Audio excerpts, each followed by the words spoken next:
It is now 7:32. We have a quorum, so I shall begin the meeting.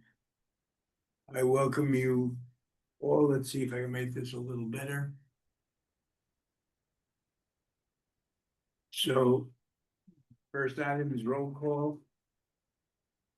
I am present. Steve Fruit is present. Charles Merdler is present. And Jessica Sosa is present. That's 4 people out of 7, so we have a quorum. And we shall begin. First item is approval of the minutes. Moved. Well, before you move it, which I know you haven't read anyway, but I read.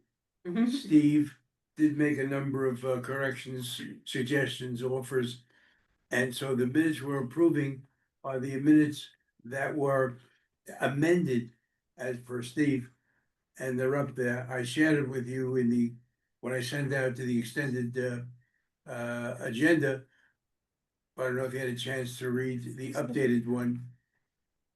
And I will reprint this for the purpose of the office without the reds. So this will be the official minutes. If Chuck now makes the motion to approve. Chuck, all those in favor? Aye. Aye.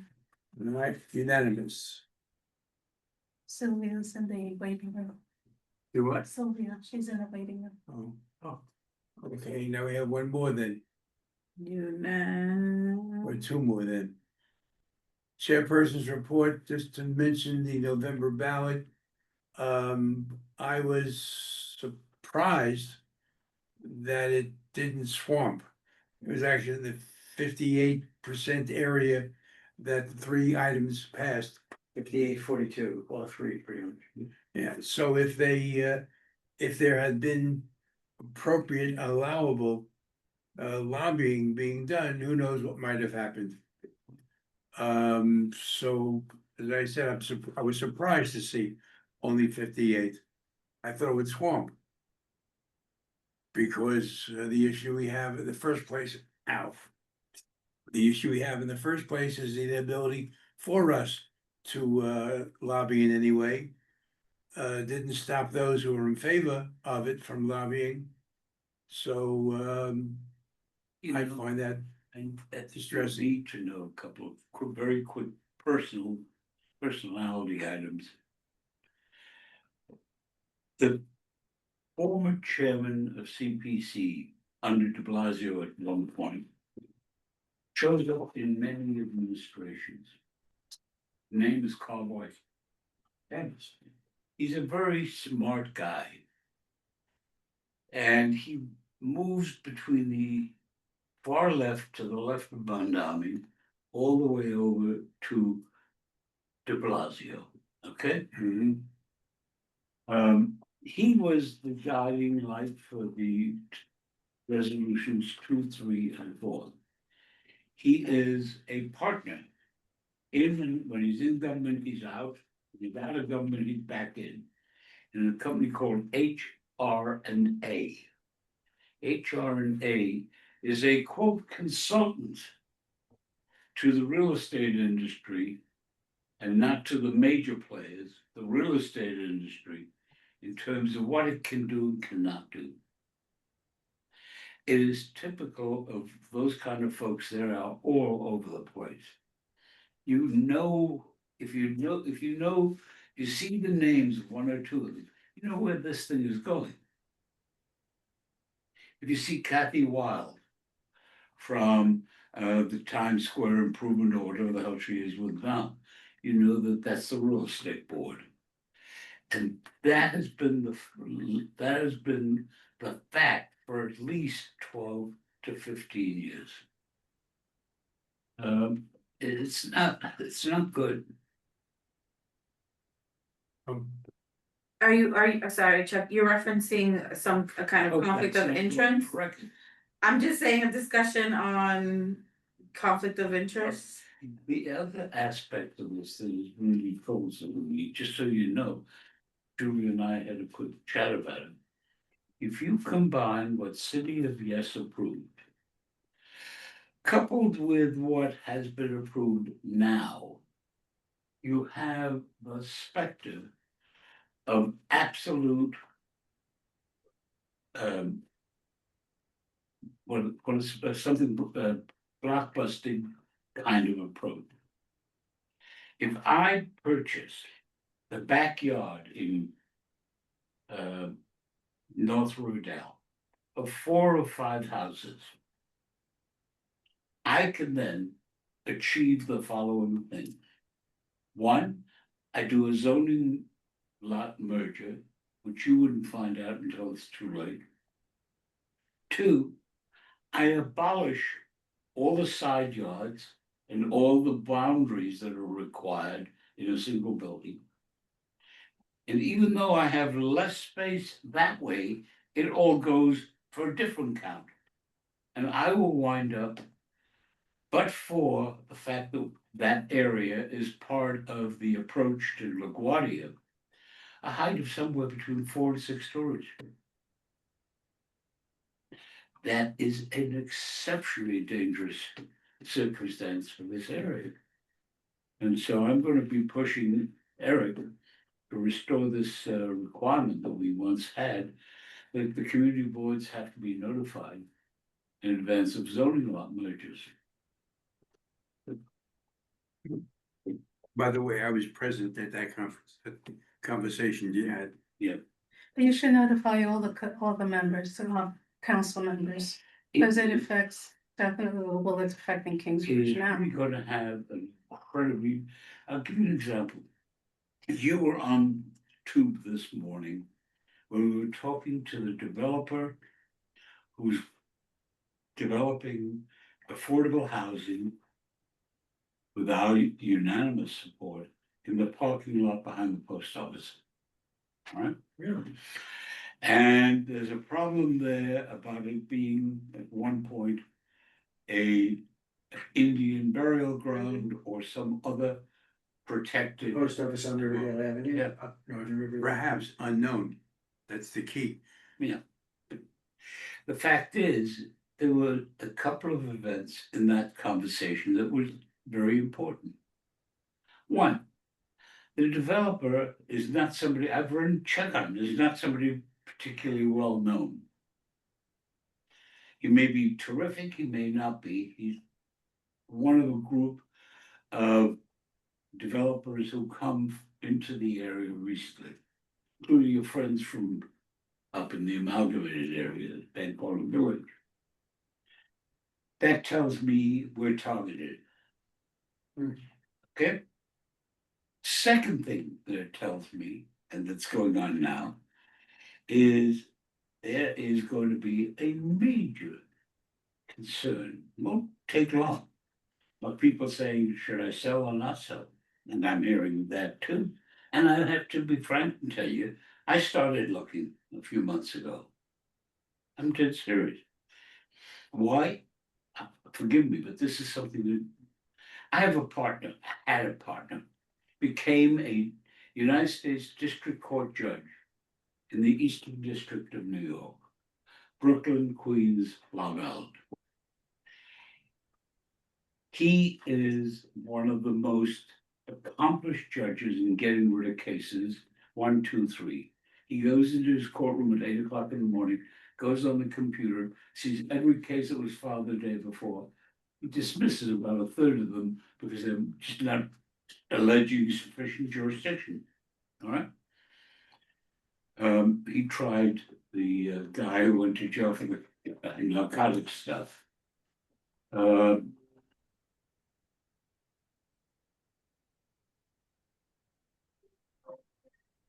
David, I'm in a meeting. Can I call you back in about an hour?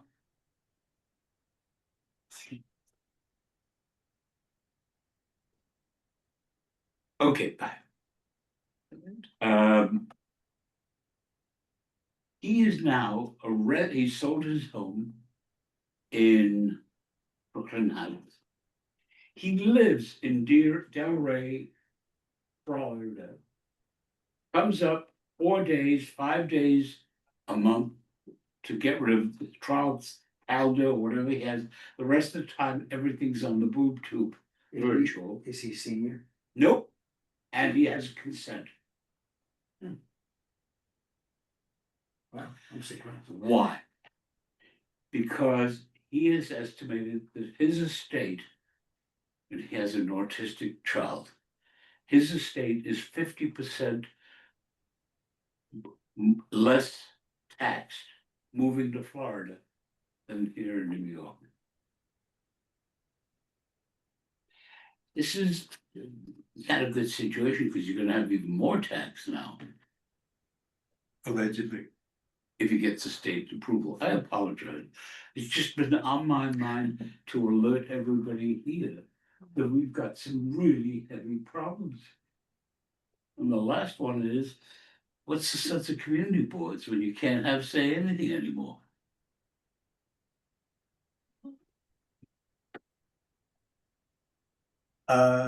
Bethany, I see you're on this meeting, and I appreciate your presence. NYC, are you with an agency?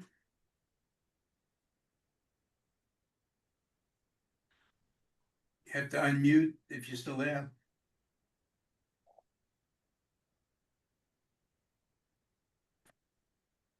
Maybe it's a secret agency. And Haley, welcome, what does MU stand for? Muted. Hi, oh, There it's we go. Manhattan University. Oh, welcome. So you're here as part of a class? Yes, but I might have to go soon. Well, if you have questions, just feel free to ask. Thank you. Okay, so the next item on the agenda is the correspondence with our good friends of the Conflict of Interest Board. Just, I don't know how much I shared with the committee, I know I shared with Steve.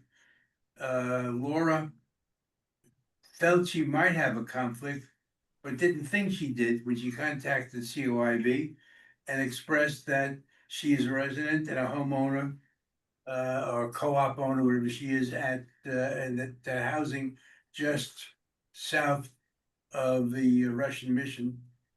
And she wanted to know whether there was a conflict, if she could vote, what she could do relative to what her vested interests are and whether or not there was a conflict. So she wrote to COIB and she got a rather extensive response. And they told her, no, you can't vote because you're so close and worried about property values and whatever. And so her advice is, as an owner of a residence, you have personal and direct economic interest in your residence. Well, I advised her based on this, she has to follow what they said, but I wrote to Mr. Hammer. I said, I have two questions here. One is geography. How close do you have to be to something before you have a vested interest? I mean, as a member of the community board, I We all care have. I care what happens in Mancolton Village. So I have a vested interest. Particularly if they're gonna knock down, they are gonna knock down the synagogue I was married in. So, that facility. So what is geography? And secondly, she has a sense of property values going down. And I gave them an example of when the community, what do you call it, when the Willowbrook consent decree hit, that everyone thought, oh my God, it's gonna be in the next building, it's being in my building, my property values are going down. And it didn't happen. The residents came up, but the property values didn't go down, as far as I know. So I asked for clarification. And they wrote me back, they'll take another look at it, Colby Marty. He responded to Ethan, I didn't notice that until later, so I called him Mr. Hammer. But when the board meets, I don't know, obviously the conflict of interest board meets once a month. And so I have no idea when that is. And they will look at my letter and look at the thing. And then I thought about it and said, wait a second, I have what I consider some proof. And I've handed these out, what's his name from Conflict of Interest Board, the times he's been here, he's handed it out. And so I looked at it. And I noticed. And where is it here? Example number 4, right here. Now, this is somewhat the same and somewhat different. The first part is not, but the second part is. You own a restaurant within your community district. A restaurant down the block from yours has applied for renewal for a liquor license. You may vote on the renewal of the other restaurant's liquor license because any impact on your private interest is speculative and indirect. So will her property values go up or down? You can, speculation. Speculation, who knows?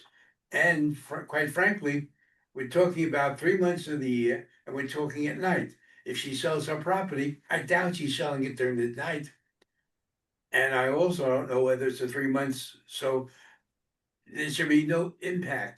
The school was there, the playground is there, everything is there the same. Only those 3 months of putting up the lights, which should not be too, by the way, though I noted it before, I'll say now, I've already voted on this and I voted in favor of the lights. So my interest is not in supporting her in her position. I'm interested in supporting her in terms of a right to vote. Mm-hmm. An example 6, which I didn't think much about, but Steve pointed it out to me. So the first one again doesn't apply. But you are a planner for the New York City Department of Transportation, DOT, seeks a resolution in the New York community supporting his plan to install a bike lane in your district. Okay, you may not vote on the resolution. Oh, that's the same thing. I didn't think that was the one that I focused on, but, You are a board member, no, it's number 5. You are a board member of a not-for-profit organization. Now, that doesn't qualify as being a co-op owner. But you may vote on the resolution even if the organization has taken a policy position on the resolution. Now, I didn't put this in my letter, but this is basically saying that, I mean, I advised her after the fact, I advised her that when I was a school board member and a community board member, when there were issues that came before the community board, came before the school board, that I knew I had to vote on a second time, I didn't vote the first time. So this somehow leans to the fact that even though she signed the petition, that probably doesn't disqualify for participating. could you just scroll up a little, because I thought there was another one that, No, it was yeah, number that was 5. number 1. That was what seemed to be more on point. That is Laura's situation. It's real estate, it's owning a piece of the rock, something directly affecting your area, but it's too attenuated. That's the answer. Well, You may vote. I'm waiting to hear back from them.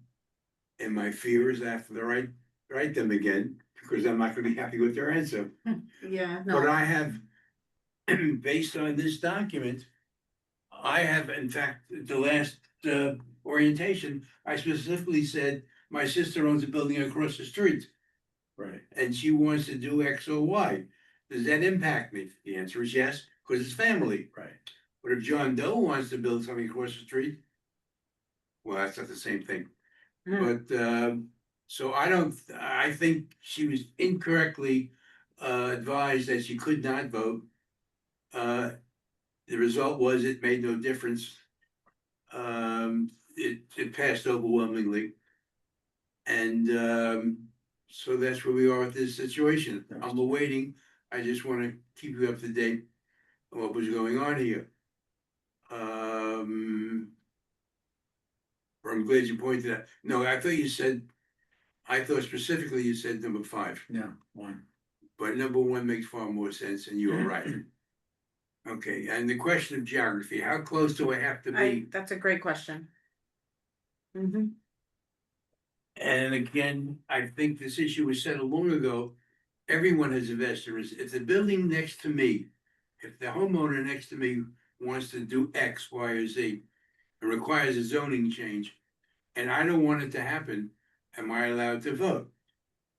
The answer should be yes, I should be allowed to vote. Mhm. And if I live 2 blocks away or 10 blocks away, what difference does it make?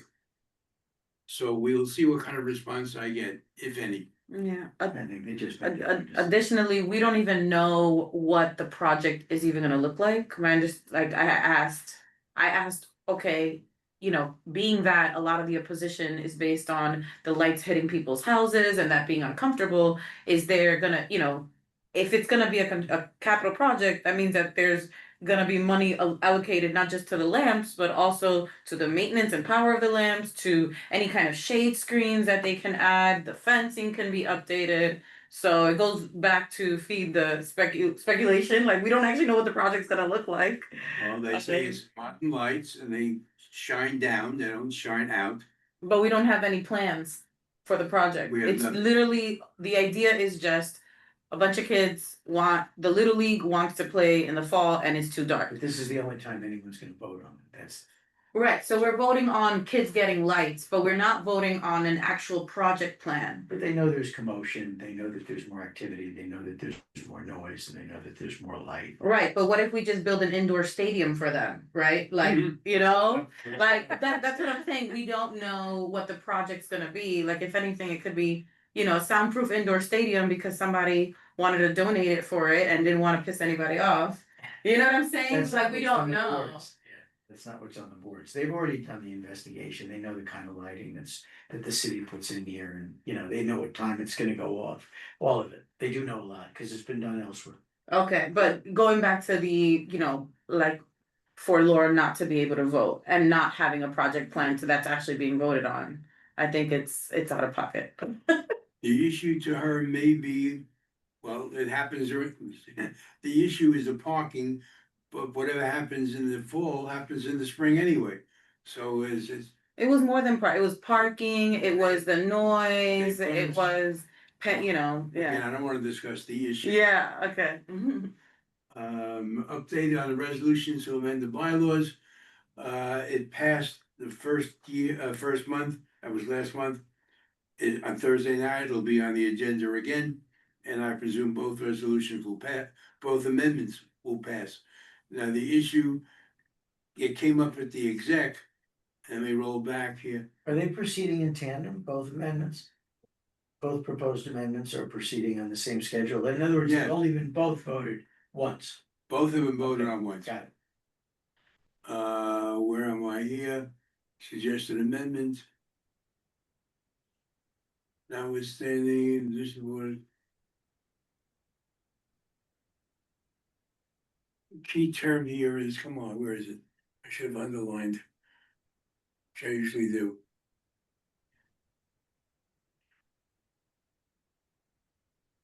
Okay. Special election procedures should be the same as, except the okay, any such officer elected.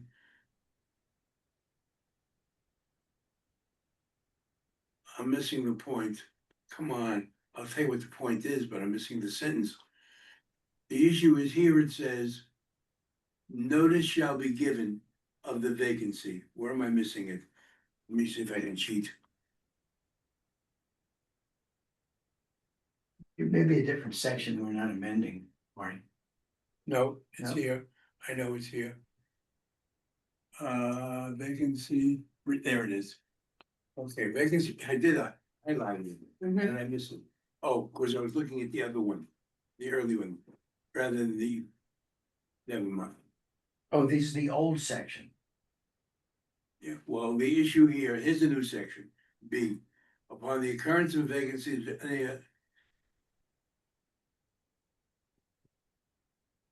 special election to fill such vacancy shall take place upon written notice, not later than the second regular meeting following the creation of the vacancy. And the second one is the same. That's fine. The question that was asked of the executive committee is there a limitation within 90 days? Is there a time structure that we have set up, or should we have set up in this context? my sense is when it says before the next meeting, you gotta meet a month and a half. Well, whatever it is, it's 2 meetings, it's 2 months, that's the Well, understanding. it says no later. Could it be the next meeting? Oh, you're asking if it can be less time, Well, it says no later than the second meeting. right? So if person resigns on, No, On the answer Monday, is yes, it can and the be, meeting is now on Thursday, is 4 days' notice enough to have an election on a Thursday? of course not, because you have to have 10 days notice for any meeting. So it's not gonna be enough. So you think that satisfies everybody? Yeah, we've already had it. We had it when we didn't have a chair over the summer and the first meeting in September. A brand new board member didn't know what he was getting into and we elected him in as chair. Right, when things say no later than, they include things that happen. Yeah, so it before. could be, Okay. I think the minimum will be I 74. was satisfied, but I felt I had to bring it up. This item I'm crossing off. We're not But I talking do have a about. question in regards to the bylaws, when it's changed in the policy manual. Cause that would have to be changed as well, is it done automatically, do you take the wording out, how do you update the policy manual? Because some of that You information mean, is, you don't mean the ethical guidance manual? yeah, well, policy It's manual. not there, there's no overlap. For historical reasons, some things are covered in the EGM and some things are covered. in Well, the this is bylaws. covered in the manual, I will check that out. yeah, Okay, Obviously, if Because we give that out it's to the there, people. we have to correct it. yeah, Have it's to in there. update it. And the bylaws, we just pick out one and put in. So you have Two. to look at them, cause we give them to the new members, well, we give them to everybody, this. well, it's not just that, it's part of our Yeah, constitution. so it's in there, Item 6, anticipated report from working group on committee structure. Update, By putting this in the minutes, you scared them away from the meeting. that's what I'm thinking about. We have two new board members, committee members, and 2 of them are on that committee, and 2 of them aren't here. But there is an update. The update is, if you were at the board meeting, which you all were, the chairperson, I love chair, the chair of the sofa of the board, indicated that their term of office, their working group ceases to exist in December. Now, frankly, I was thinking about not having a December meeting. But it's really predicated on them. If they have a report, we have to move on it in a timely fashion. So I can't, at the moment, think of any other committee business we have for December. Nothing, unless something terrible happens on Thursday. So if they have no report, if they have not provided a report, I am gonna suggest that we not have a December meeting unless something comes up. It's not gonna be in Florida this year, the December meeting. Is that when you go? I don't travel as much as I did. Hmm. Unfortunately. So my family in October, maybe a while till I see him again. Okay, so that's how I feel about this item. Julie indicates that she had some conversations and they, I'll use the words, alleged to have done some research. When I wrote to them a month and a half ago, or whatever, the letter said, please share your research before you bring it before the committee, so we have a chance to understand. They have not shared their research with anyone. And so that's where I stand relative to the December meeting. I will consider, if they don't have a report, a Christmas gift. But they can also send us the report without physically being at a meeting, and members can read it and discuss it in January. Yeah, well, the You lose- calendar gets very You constrained. lose the back and forth. If we go to January, then it's kind of, I mean, assuming we say, good idea, and it goes forward, then it requires 2 months worth of the community board voting on the change to the bylaws, and then for the nominating committee to know what they're doing. It's 6 months. Well, it doesn't look like 6 months when you, you can always vote on it to be in effect as of next year, Sure. like if, Well, that gives us more time. yeah, Okay. COIB, I've sent this stuff out. Look, there are a couple there with former. And some of these just plain interesting. A lot of work in two jobs going on. Yep, New York City is expensive. Yeah. It is tough when they're doing both at the same time. I sent out the legislative spreadsheet. I received one response. Was I requested from them, anyone have inputs, comments, suggestions? Someone sent me a lovely note, and I'll respond to that person. As lovely as I can. And New York City Council, unfinished business, you have you asked last month about the progress of what was going on with the mentor program. I think you've gotten your answers. Yes, The report was made at the last meeting. yes, it was, thank you. So unfinished business, there isn't any new business, there isn't I any. have Yeah, a question with new business. Second, is there any problem with my moving Forky to Dinowitz about zoning lot mergers? That's why I raised it. Is that an LRE issue or is that a board issue? I don't know which it is, it's an issue. So under new business, you want to know whether or not discussions with the council member supporting possible legislation. Well, I have no question I can do it ethically, that's not the problem. The problem is whether or not it is inconsistent with any position of the board or of any of its committees. Don't speak for the board. Make Okay, it clear that you're speaking in your private Okay. capacity as someone who's looked at these issues for a long time. If you want the imprimatur of the board, then that's different, and then it just delays them. Well, as far as I'm concerned, it's one of the issues of unintended consequences Right. for which you are raising that, and the board, the committee is as concerned as you are about it. I just think that all of the council members should be approached since it affects the whole first I district. gotta get him on line, but not Right. the others. Can he call you? He promised to call you. Bobby? You No, he promised. didn't call, that is why I was ticked off. Well, why does he have to be first? Why not all of them? I have a problem with one of them. Who I don't understand where her head is at. She's the one who replaced Cabrera. Well, as long as Karina an Sanchez? Yeah, as long as an outreach is done to give them the information if they wish not to participate. I just say that the outreach should be done to all three, yeah. And then I have a new business too. Well, it's not new business, but it's a question I was gonna ask, because we were almost in a predicament and it deals with law, rules and ethics.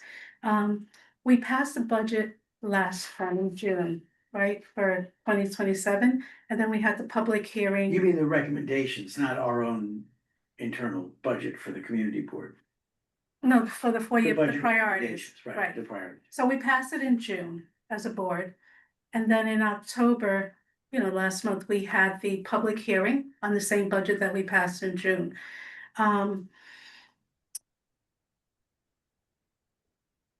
If there were no changes to the budget that we passed in June, it would have been easy just to submit that even though it's a different term. The June board ended June 31st.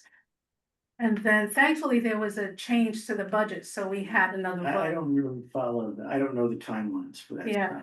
I haven't been committee. Like, does a resolution that passes in one term, can you carry it over and submit it to the agencies? Because we have to, as a board, submit an agency report with the priorities. So, It just can't be represented to be new material, like, by that, I mean, the board didn't take action in October. Took right, action in June, which is fine, depending on the schedule for what needs to be done. But it's still an official vote of the board, it's still a resolution. from a prior term, Yeah. not the present It term. doesn't become defunct, just like people look back and say, have we approved this DOT proposal? 10 years ago, yeah. It's They still working. require the report be submitted with a resolution. So does it matter that the resolution isn't in the current term? As long as it's, it fits the peg, it's what is being expected in October. And the resolution from June, is still serves its purpose, but it's not defunct, it doesn't expire. Right, I'm missing, one missing. Mhm, In June, we passed a resolution right, on a budget that was Recommendation. square. right. Right. Well, the Last prior- month, we passed the same resolution with a change. No, the thing would have been, let's say we didn't have any changes.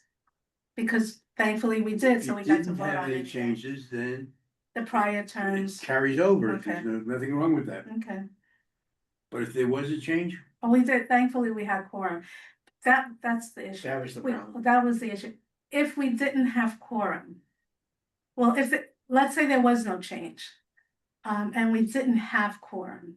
We could still have submitted last term That exists, resolution yes. with this year's report that the Yes. city requests with the resolution. As long as you're above board about it, says it's June, Oh, yeah, it dated clearly as living. states it, okay. Cause that was almost the situation, that we didn't have quorum, I didn't expect quorum that night, it was terrible weather. So we didn't have quorum, so we weren't able to do the resolution Yeah, of res- the budget for this term. For the priorities, because they specifically, that's why we had to have a special meeting last term, because we didn't have a quorum with the budget. And they wouldn't accept the report without the resolution. Okay, so we can carry over anything from the prior term into the current term. Okay, good enough for me.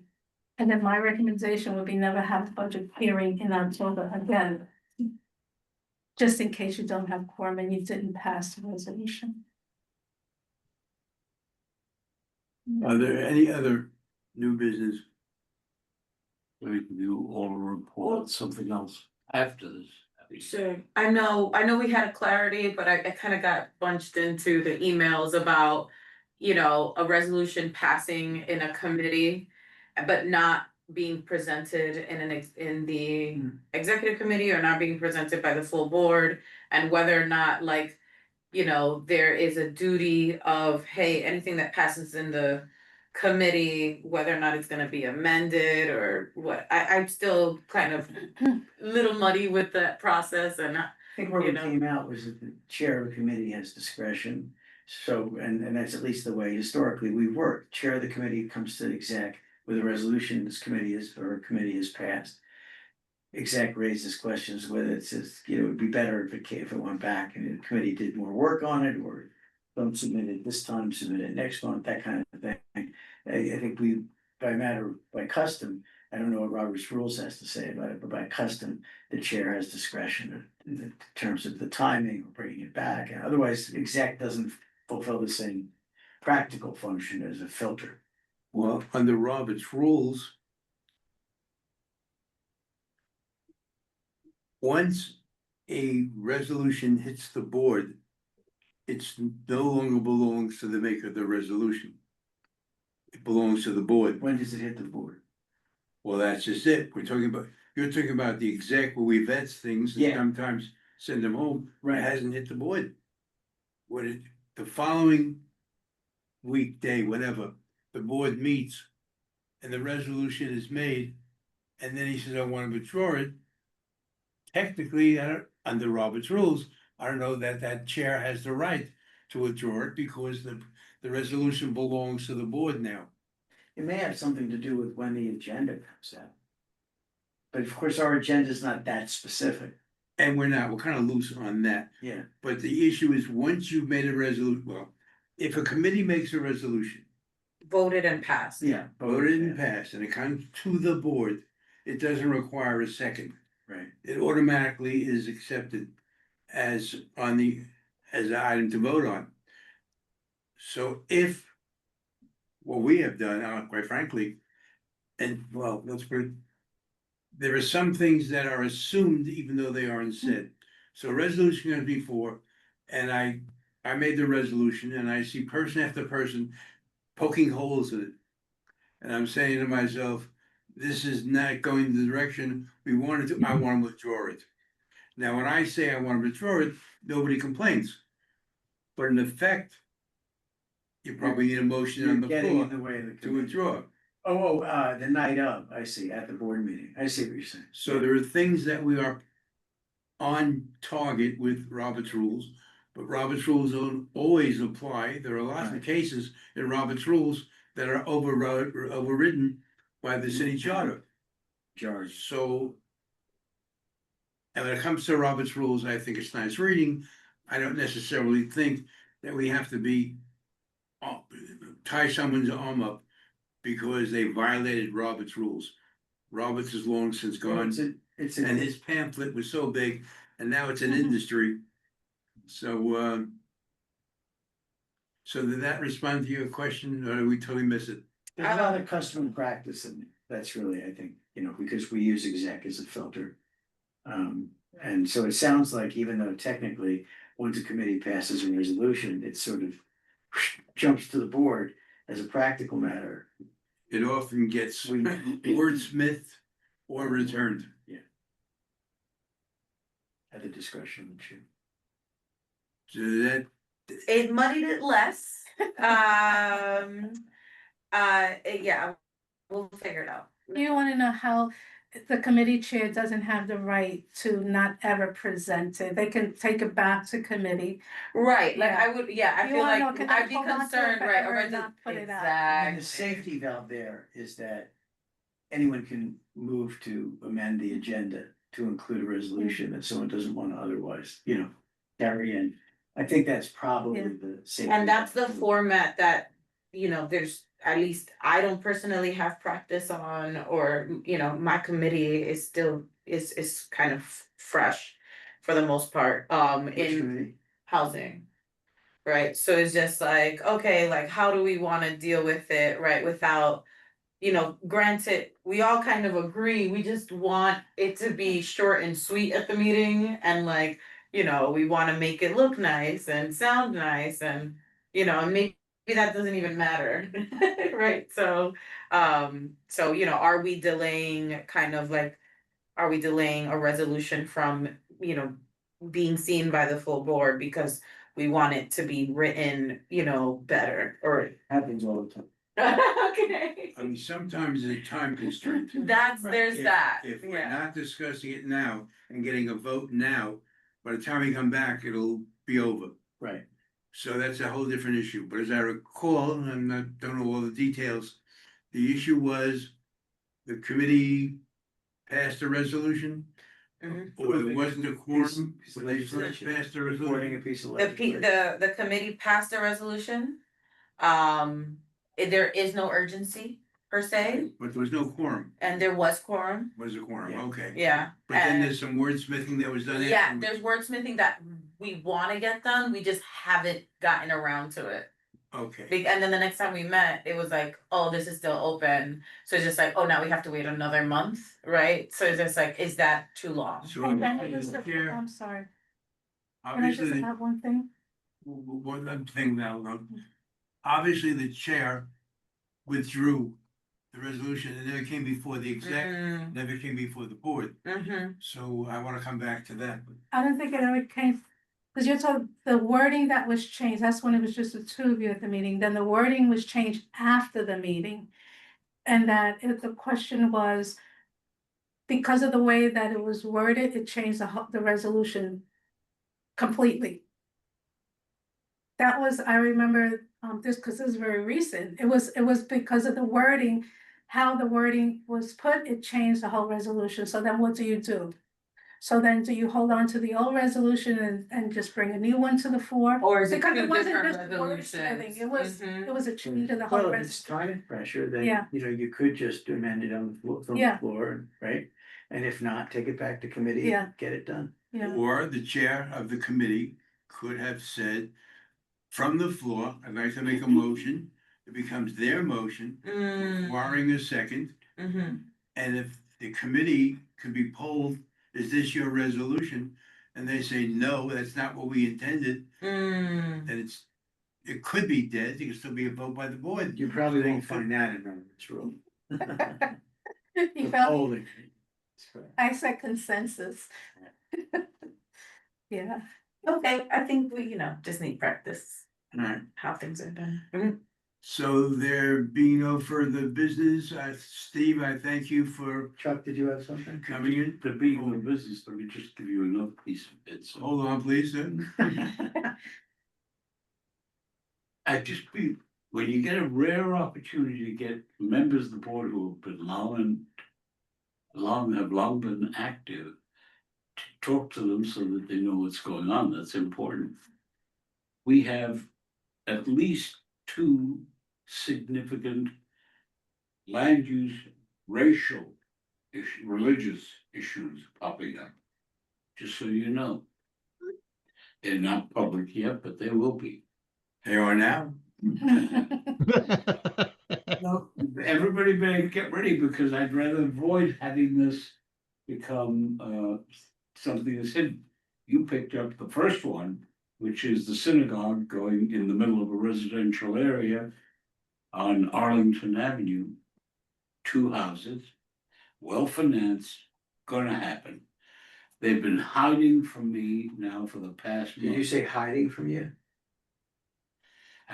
The guy who's financing it was an applicant before this board about 4 months ago, to change zoning for his area to make it protective. Now, he's in somebody else's area, so I'm trying to teach him a lesson. My concern with yours is parking. Let me explain to you why this. Will there be a parking issue if it's an Orthodox synagogue? Yeah. What happens on Saturday nights, or when they have a Sunday evening or daytime event? It's gonna be a full-fledged synagogue, multi-story. Multi-story, How many stories? at least 2. That's what I've. Well, homes are 2 stories. So there's- And for morning and evening minions. Yeah. So that's issue number 1. Issue number 2 is there is going to be a mosque. It's going to be located at around 260th Street, right in the middle of a residential area. So we're gonna all get screams from people saying, how can you do it in the middle of a residential area? But it's permitted in R100. It's permitted, period. Court of Appeals in the Scarsdale case held that use regulations do not apply in light of the First Amendment when you're dealing with a religious institution. And this is New York State New York State. law, and it's old, right? Yeah. It's an old decision. Yeah, but So- then we have a mosque in community board. Well, I know we had a mosque in community board 8 in the past. I don't know whether you have any here. No, we have. And I've already gotten the calls on this one, from the usual suspects. Yeah, but, But, but we have. and I had tell one. them frankly, forget it. It is legal, and I ain't gonna go mess around with the Court of Appeals. Community board 8 did have a mosque at one time. And we have all religious institutions in all the residential areas. The other side of Broadway, that curved street, you can Yeah. remember the street. There's a mosque there. Yeah, Yeah. off Bailey. Yeah, we've had mosque, we have. I have no problem with that. And the only problem I have is the calls I get. Yeah, Well, I mean, I assume it's gonna be a pretty small synagogue. Have synagogue? Not necessarily. You have to understand what has happened in the dynamics of synagogues. The Reform synagogue is hanging by its fingernails to be in or out. Conservative synagogue is the only conservative synagogue, In the community that's ever been, right? right? But it's also the only conservative synagogue between bottom of the Bronx now and parts of Westchester. So you've got people moving down into it, getting really loaded, right? but we have religious institutions all over, I don't know. We I'm we missing have an something, abundance of. That's They're not the issue. usually right in the middle of this They single aren't, family. they aren't usually. Mhm. And They're on the Parkway or They or could, Independence. now, the other issue you raised, which is important to know, about 2 years, 3 years ago. We had a formal application to put in, Rosemary Gizzi was on the board and she led this effort. On behalf of the board. There, to allow the Kennedy House to be used as an event space. And nobody wanted that one. And we met with the people. The woman who was one of the two leaders of that effort was associated with SAR, teacher there. And we just told them, forget it. It didn't move forward, but it was used as an event space a few weeks ago. Months ago, yeah. So we have to watch. It could have been family, I mean, I don't. We have to watch. Different religions, not the family on that one. So just be aware. Is there a religious difference between a synagogue and am I saying it right, a shtetl? No, that's the same. Because Steeple. people What? is a small, they usually have 10, 20 people tops. Right, because that I just don't think would be that big a deal. No, but this one's not gonna be that. What did you call the other one? Medieval. Stable? Yeah, that means a small house. Okay. It's here, originally derived from. That's all the stuff. All right, teach us. Yeah. Okay, we done? Move to adjourn. Motion to adjourn has been made and seconded. Anyone against? Sylvia, you in favor? Yes, in favor. All right. So I thank everyone.